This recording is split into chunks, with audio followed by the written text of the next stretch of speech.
Tuhan bersamamu.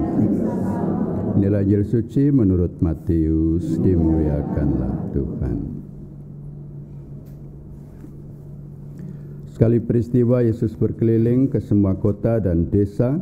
Ia mengajar dalam rumah-rumah ibadat dan mewartakan Injil kerajaan surga serta melenyapkan segala penyakit dan kelemahan.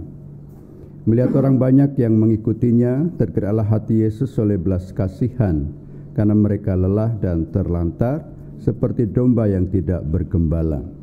Maka Yesus berkata kepada murid-muridnya, "Tuaian memang banyak, tetapi pekerja sedikit. Maka mintalah kepada Tuhan yang empunya tuaian, supaya ia mengirimkan pekerja-pekerja untuk tuaian itu." Lalu Yesus memanggil ke-12 muridnya dan memberi mereka kuasa untuk mengusir roh-roh jahat dan untuk melenyapkan segala penyakit serta segala kelemahan. Yesus mengutus mereka dan berpesan, "Pergilah kepada domba-domba yang hilang dari umat Israel. Pergilah dan wartakanlah kerajaan surga sudah dekat. Sembuhkanlah orang sakit, bangkitkanlah orang mati, tahirkanlah orang kusta, usirlah setan-setan. Kalian telah memperoleh dengan cuma-cuma, maka berikanlah pula dengan cuma-cuma." Demikianlah sabda Tuhan, terpujilah Kristus.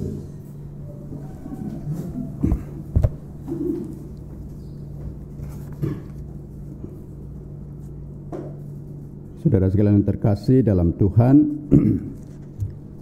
terkait dengan sabda Tuhan yang kita dengar pada Ekaristi hari ini, bacaan pertama melalui Nabi Yesaya, kemudian juga Mazmur dan bacaan Injil. Saya melihat ada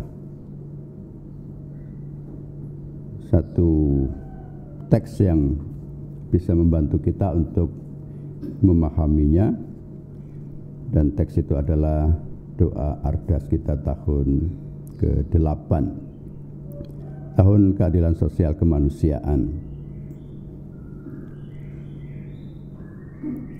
Yesaya menampilkan Allah yang sangat mencintai umatnya, dan umat yang menjadi sasaran pewartaan Yesaya adalah umat yang dalam situasi terpuruk, beberapa kali mengalami peristiwa pembuangan. Artinya mereka diperlakukan sebagai budak, sebagai orang yang tidak merdeka, orang-orang yang terjajah, orang-orang yang bisa diatur semau-maunya oleh orang-orang yang berkuasa. Ya. Konteks Israel ketika dibuang di tanah pengasingan, dan mereka orang-orang yang kehilangan harapan. Bisa kita sebut sebagai orang-orang yang pada saat itu mengalami penderitaan dan kemiskinan dalam segala hal.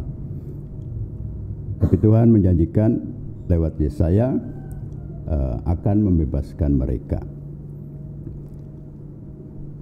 Dalam paragraf pertama doa Ardas kita memuji Allah yang adalah sumber kerahiman dan belas kasih, yang berkat dan kasih-Nya berlimpah untuk semua orang.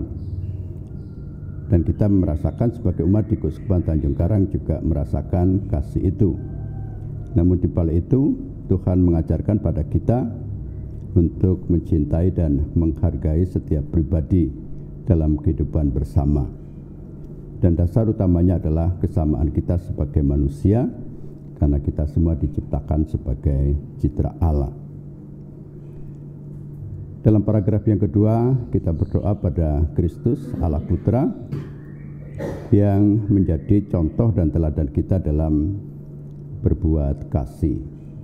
Yesus tadi yang diikuti oleh banyak orang yang sudah berhari-hari, di kisah lain sampai mereka harus diberi makan ketika Yesus mempergandakan 5.000 orang, mempergandakan roti untuk 5.000 orang, menunjukkan bahwa dalam diri Yesus ada gerakan, bela rasa yang sangat besar, solidaritas yang langsung tergerak begitu melihat ada katakanlah penderitaan dan kekurangan yang terjadi di sekitarnya. Nah, maka dalam doa ardas kita juga memohon pada Kristus sebagai sumber keselamatan kita, supaya kita bisa berjuang semakin sadar menghayati hakikat kemanusiaan kita seturut teladan Kristus sendiri sebagai Allah yang menjadi manusia. Ada inti yang harus kita jalankan terutama selama tahun Ardas ke-8 ini, supaya kita punya semangat dalam gerakan untuk berbela rasa terhadap saudara-saudari yang kurang beruntung hidupnya, sehingga tujuan akhirnya kebaikan bersama bisa dirasakan oleh semua orang.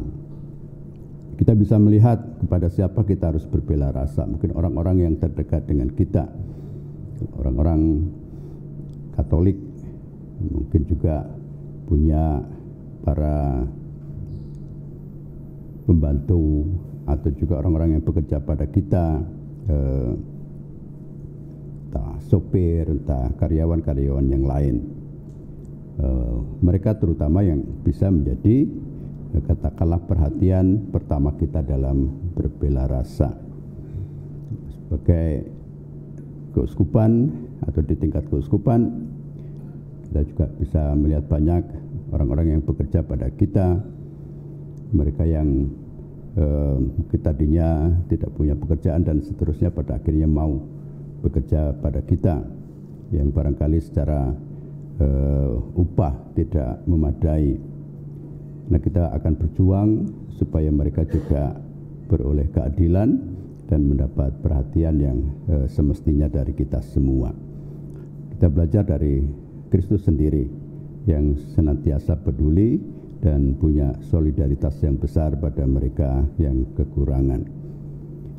Dan pada akhirnya kita semua juga seperti Yesaya, seperti umat Israel yang diutus menjadi berkat bagi segala bangsa, juga menjadi seperti para rasul yang diutus oleh Kristus sendiri untuk mewartakan bahwa kerajaan surga sudah dekat, yakni supaya apa yang tadi kita sebut dalam paragraf yang kedua, sebagai orang-orang yang kurang beruntung hidupnya, orang-orang yang menderita, orang-orang yang miskin, pada akhirnya juga mendapat perhatian dari kita semua. Karena kita tidak pertama-tama hanya sebagai penerima berkat dari Allah, tetapi kita juga harus membawa berkat bagi mereka. Kita sudah memperoleh dengan cuma-cuma apa yang kita dapatkan dalam entah pelayanan sakramental, juga berkat-berkat yang lain. Dan pada akhirnya kita memberikan juga secara cuma-cuma pada mereka yang membutuhkan. Itu semua tidak akan mampu kita lakukan kalau kita mengedepankan kekuatan diri kita, pribadi kita. Maka kita memohon Allah Roh Kudus sebagai sumber kebijaksanaan dalam paragraf yang ketiga doa kita, agar membimbing kita menjadi pribadi-pribadi yang tangguh dalam menegakkan keadilan sosial dan nilai-nilai kemanusiaan, terutama kepada siapa? Terutama kepada masyarakat di Provinsi Lampung di mana kita berada. Maka sebenarnya doa kita adalah juga panduan bagi kita untuk bersikap dan bertindak. Tidak hanya mengungkapkan iman kita dalam doa-doa dan ekaristi, tetapi juga supaya kita mampu mewujudkannya dalam bentuk belas kasih dan bela rasa di tengah masyarakat kita, dengan menjadikan mereka semua sebagai saudara yang kita dasarkan pada kesamaan kita semua dengan mereka sebagai citra Allah. Maka sekali lagi kita bersyukur bahwa lewat tahun Ardas ke-8 ini kita punya panduan yang saya kira sangat jelas bagaimana kita bertindak dan bersikap mewujudkan iman kita selama setahun yang akan datang. Kemuliaan kepada Bapa dan Putra dan Roh Kudus seperti pada permulaan, sekarang, selalu, dan sepanjang segala abad. Amin.